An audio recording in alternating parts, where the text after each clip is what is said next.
ಪಾಕ್ಗೆ ಒಂದೇ ಬಾರಿ ಎರಡೆರಡು ಶಾಕ್ ಅನ್ನ ಕೊಟ್ಟಿರುವಂತದ್ದು. ಒಂದು ಕಡೆಗೆ ಭಾರತದಿಂದ 8 ನಗರಗಳ ಮೇಲೆ ದಾಳಿ ಆಗ್ತಾ ಇದೆ, ಒಂದು ಕಡೆಗೆ ಮತ್ತೊಂದು ಕಡೆಗೆ ಬಲೂಚಿ ಆರ್ಮಿಯಿಂದ ಪಾಕ್ ಮೇಲೆ ದಾಳಿ ನಡೀತಾ ಇದೆ. ಇದೇ ಸರಿಯಾದ ಸಮಯ ಪಾಕಿಸ್ತಾನಕ್ಕೆ ಬುದ್ಧಿ ಕಲಿಸಬೇಕು ಅಂತ ಆ ಕಡೆನೂ ಇದೆ. ಎರಡೂ ಕಡೆಯನ್ನು ಹೊಡಿತಾ ಇದ್ದಾರೆ, ಹೊಡೆಸ್ಕೊಳ್ತಾ ಇದ್ದಾರೆ. ಅದರ ನಡುವೆ ಪ್ರಧಾನಿಗಳು ಓಡಿ ಹೋಗ್ತಾ ಇದ್ದಾರೆ. ಸೇನಾ ಅಧಿಕಾರಿ ಯಾವುದೋ ಕಾರಣ ಕೊಟ್ಟು ಅವರು ಬೇರೆದವ್ರು ಬರ್ತಾ ಇದ್ದಾರೆ. ಈಗ ಒಂದು ರೀತಿಯಾಗಿ ಮಜಾ ಇದೆ ಈಗ ಅಲ್ಲಿ ಪಾಕಿಸ್ತಾನದ ಕಥೆ ಏನು ಅಂತೇಳಿ. ಯಾಕೆಂದ್ರೆ ಕೋಲ್ ಕೊಟ್ಬಿಟ್ಟು ಹೊಡೀರ್ ನಮ್ಮನ್ನ ಅಂತ ಹೇಳಿದಂಗಿದೆ ಪಾಕಿಸ್ತಾನದ ಕಥೆ ಇದು. ಸುಮ್ಮನೆ ನಮ್ಮ ಪಾಡಿಗೆ ನಾವಿದ್ವಿ, ಅವ್ರ ಪಾಡಿಗೆ ಅವರಿದ್ರು, ಯಾವುದೇ ರೀತಿಯಾದಂಥ ಸಮಸ್ಯೆ ಇರಲಿಲ್ಲ. ಇರಲಾರ್ದು ಇರುವೆ ಬಿಟ್ಕೊಳ್ಳೋದು ಅಂತಾರಲ್ಲ, ಹಿಂಗೆ ಪಾಕಿಸ್ತಾನದ ಕತೆ. ಮೊದಲೇ ಹಾಳಾಗುವಂಥ ಪರಿಸ್ಥಿತಿಯಲ್ಲಿತ್ತು, ಅದನ್ನು ಹೇಗಾದರೂ ಮೇಲೆ ಹೇಳಬೇಕು ಅಂತ ಇತ್ತು. ಬೇಡ, ನಾವು ಮೇಲೆ ಹೇಳೋಕ್ಕಾಗ್ತಿಲ್ಲ, ಸತ್ತೇ ಬಿಡೋಣ ಅಂತ ಹೇಳ್ಬಿಟ್ಟು ನೇಣು ಹಾಕೊಳ್ಳೋ ಪರಿಸ್ಥಿತಿಗೆ ತಂದಿಟ್ಕೊಂಡ್ರು. ಇಟ್ಸ್ ಅಲ್ಟಿಮೇಟ್ಲಿ ಪಾಕಿಸ್ತಾನ ಸುಸೈಡ್ ಮಾಡ್ಕೊಂಡಿರೋದು ಇದು. अपने बच्चों को, अपने बुजुर्गों को लेकर अपने घरों को लॉक करके ऊपर रोड वाली तरफ चले जाएं और ಎಸ್, ಈ ದೃಶ್ಯವನ್ನ ನಿಮಗೆ ತೋರಿಸ್ತಾ ಇದೀವಲ್ಲ, ನಾನು ಆಗ್ಲೇ ಹೇಳ್ತಾ ಇದ್ದೆ ಅಧಿಕೃತವಾಗಿ ಬರಬೇಕು, ಆಗ್ಲೇ ತೋರ್ಸಕ್ಕಾಗತ್ತೆ ಅಂತೇಳಿ. ಈಗ ಬರ್ತಾ ಇದೆ ಅಧಿಕೃತವಾಗಿ. ಇದು ಇಸ್ಲಾಮಾಬಾದ್ನಲ್ಲಿ, ಕರಾಚಿಯಲ್ಲಿ ಆಗಿರುವಂಥದ್ದು ಅಂತ ಹೇಳ್ತಾ ಇದ್ದಾರೆ. ಇಸ್ಲಾಮಾಬಾದ್ನಲ್ಲಿ ಆಗಿರೋದು ಅಂತ ಹೇಳ್ತಾ ಇದ್ದಾರೆ. ಯಾವ ರೀತಿಯಾದಂಥ ಪರಿಸ್ಥಿತಿಯಲ್ಲಿ ಆಗಿದೆ ಅನ್ನುವಂಥದ್ದನ್ನ ನೋಡಿ ಹೇಗಾಗಿದೆ ಅಂತ ಹೇಳಿ.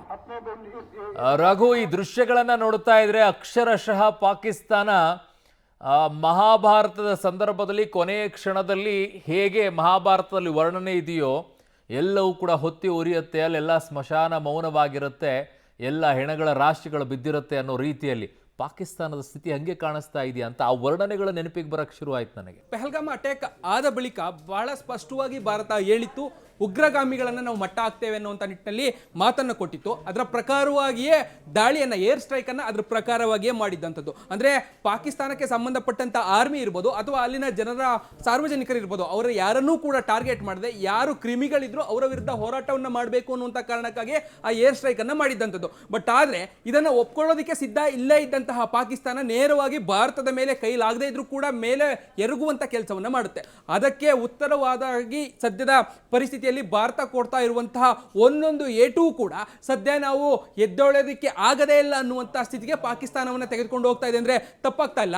ಒಂದೊಂದು ನಗರಗಳಲ್ಲೂ ಕೂಡ 4, 5, 8, 10, 12, 14, 15 ಈ ರೀತಿಯಾಗಿ ದೊಡ್ಡ ದೊಡ್ಡ ದಾಳಿಯನ್ನು ಮಾಡೋದ್ರ ಮುಖಾಂತರವಾಗಿ ಯಾರೂ ಕೂಡ ಊಹೆಯನ್ನ, ಅಂದ್ರೆ ಅಲ್ಲಿನ ಆರ್ಮಿ ಅಥವಾ ಸರ್ಕಾರ ಊಹೆಯನ್ನ ಮಾಡಿರೋದಕ್ಕೆ ಆಗದೇ ಇರುವಂತಹ ಪರಿಸ್ಥಿತಿಯಲ್ಲಿ ಭಾರತ ದೊಡ್ಡ ಪ್ರಮಾಣದ ಏಟನ್ನು ಕೊಡ್ತಾ ಇದೆ. ಎಲ್ಲೋ ಒಂದ್ ಕಡೆ ಸರ್ಕಾರ ಅಥವಾ ಅಲ್ಲಿನ ಆರ್ಮಿ ತೆಗೆದುಕೊಂಡಂತಹ ನಿರ್ಧಾರ ಈಗ ಕಂಪ್ಲೀಟ್ ಆಗಿ ಆ ಭಾಗದ, ಆ ಪ್ರದೇಶದ ಅಥವಾ ಆ ದೇಶದ ಜನರನ್ನ ಕಂಪ್ಲೀಟ್ ಆಗಿ ನಾಶ ಮಾಡುವಂತ ಹಂತಕ್ಕೆ ತೆಗೆದುಕೊಂಡು ಹೋಗುವಂತ ಪರಿಸ್ಥಿತಿಯನ್ನ ನಿರ್ಮಾಣ ಮಾಡ್ತಾ ಇದೆ.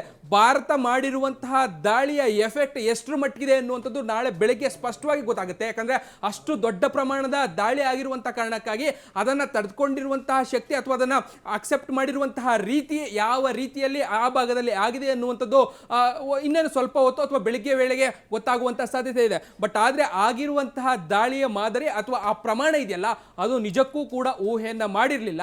ಎಲ್ಲೋ ಒಂದ್ ಕಡೆ ಕಂಪ್ಲೀಟ್ ಆಗಿ ಮೈಗೆ ಎಣ್ಣೆಯನ್ನು ಹಾಕೊಂಡು ಕೋಲನ್ನ ಕೊಟ್ಟು ನೀವು ಎಷ್ಟು ಬೇಕಾದ್ರೂ ನಮಗೆ ಒಡಿರಿ ಎನ್ನುವಂತ ನಿಟ್ಟಿನಲ್ಲೇ ಮೈಯನ್ನ ಒಡ್ಡಿ ನಿಂತ ಪರಿಸ್ಥಿತಿ ಪಾಕಿಸ್ತಾನಕ್ಕೆ ಬಂದಿದೆ.